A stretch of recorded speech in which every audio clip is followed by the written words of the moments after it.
नमस्कार शेतकरी मित्रांनो, परिणिती ॲडव्हान्स ॲग्रिकल्चर प्रॅक्टिस या यूट्यूब चॅनलवर आपले सहर्ष स्वागत करतो। आज आपण बघू शकता हा आपला केळीचा हार्वेस्टिंग झालेला प्लॉट आहे, जो की आपण मागच्या श्रावणामध्ये लागण केला होता आणि मागच्या 1-1.5 महिन्यापूर्वी हा प्लॉट आपला संपून गेलेला आहे। ह्या प्लॉटमध्ये आपण आहे याच कंडिशनमध्ये केळीचे जे झाडं होती ते कापून टाकलेले आहेत खाली, आणि ह्या फुटून आलेल्या पिल्लावरती आपण 2,4-D ह्याची फवारणी केलेली आहे तणनाशकाची। ह्या प्लॉटमध्ये आपल्याला आहे ह्याच कंडिशनमध्ये ह्या 2 झाडांच्या मध्ये पपईचे रोप लावायचं आहे। ह्याच्यामध्ये केळीच्या पीक ज्यावेळेस निघून जातं त्यावेळेस हे केळीचं जे रान आहे ते नीट करायला खूप खर्च येत असतो, तर तो खर्च आपण टाळण्यासाठी आपण एक नवीन आयडिया म्हणा ह्याला, आपण आहे याच कंडिशनमध्ये ह्या केळीच्या पिल्लांना गवतावर 2,4-D हे तणनाशक मारून हे सगळं जळत आलेलं आहे। आपण बघू शकता हे सहज मोडून पडतंय। आपण बघू शकता माझ्या पायाने सहज हे केळीचं पिल्लू हे मोडून पडतंय, कारण ह्याच्यावर 2,4-Dचा परिणाम झालेला आहे। हे बघू शकता सहज, हे जर मारलं नसतं 2,4-D तर हे केळीची पिल्लं अशी पायाने मोडत नाहीत। हे बघू शकता सहज मोडून पडतात, असे खाली वाकलेले आहेत, झुकलेले आहेत। तर ह्याच्यावर 2,4-Dचा चांगला परिणाम झालेला आहे। अजून एकदा थोडंसं गवत हिरवं दिसतं, ह्याच्यावरती ग्लायफोसेटची फवारणी करावी म्हणतोय। आपण बघू शकता ह्या आपल्या पहिल्या केळीच्या पिकाला डबल ड्रिप लाईन होती, एका बाजूला 4 लिटर आणि एका बाजूला 8 लिटर अशी डबल ड्रिप लाईन होती। तर ह्याच्यावरती आपण तणनाशक मारून घेतलेलं आहे आणि ह्याला अजून एकदा ग्लायफोसेट हे तणनाशक मारायचं आहे। साधारण 15 डिसेंबरच्या आसपास आपण ह्याला 15 नंबर पपईची रोपं आपण इथं लागण करणार आहे, पाणी चांगलं गरगरीत देऊन। हे बघू शकता हे संग सहज हे पिल्लं आलेली पाय लावला की मोडून पडत आहेत। 2,4-Dचा रिझल्ट आलेला आहे, पण अजून एकदा गवत हे जरा हिरवं दिसतंय, ह्याच्यावरती आपण ग्लायफोसेट मारणार आहे।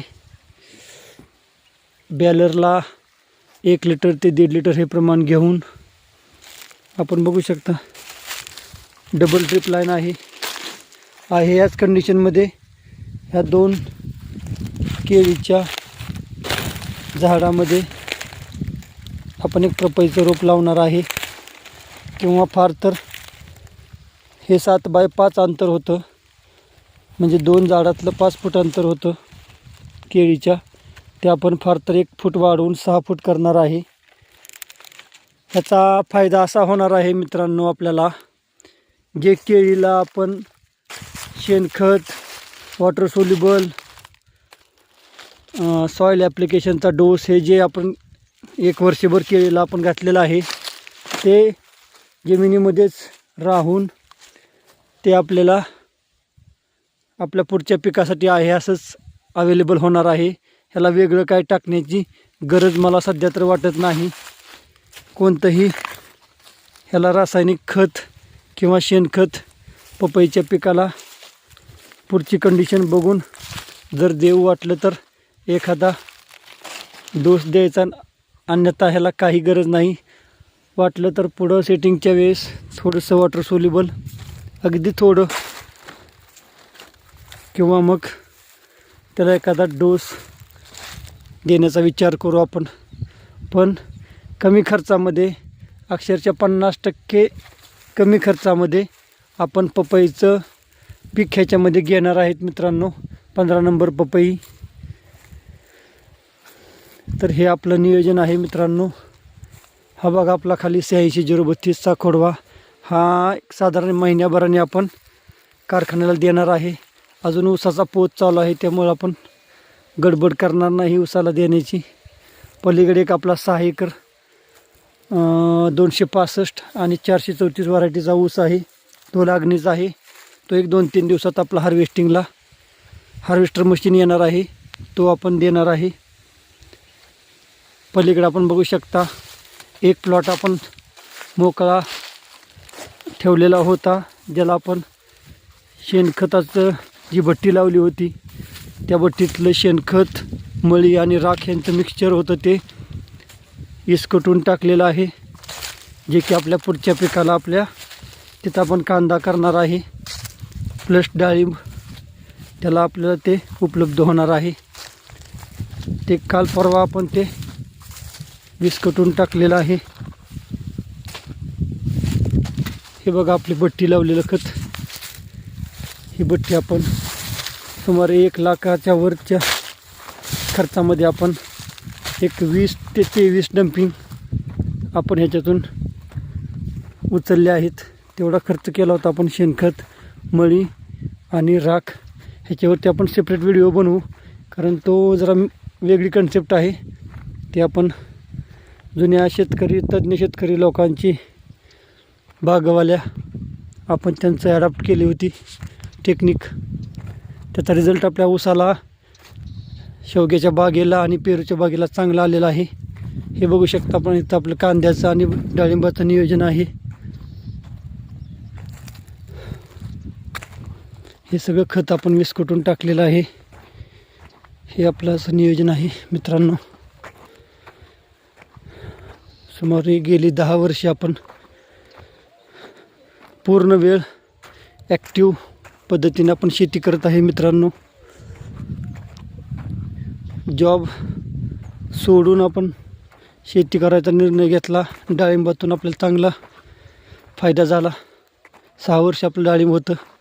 ह्या प्लॉटमध्ये आपलं पूर्वी डाळिंब होतं. डाळिंब काढल्यावरती शेवगानंतर पुन्हा एकदा ऊसाचं पीक घेतलं होतं, एकदा मका झाली याच्यामध्ये.